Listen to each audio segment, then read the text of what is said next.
Hello coders, and welcome to How to Fix. In today's video, we'll be focusing on a new bug that you might find challenging to solve. So without further ado, let's dive into today's bug.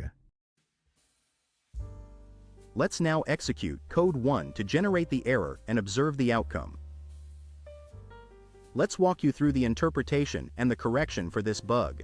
Please halt the video to go through the explanation.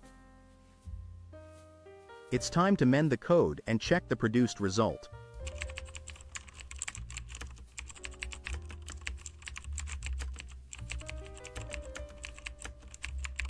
And just like that, the code is running smoothly and our output is on point.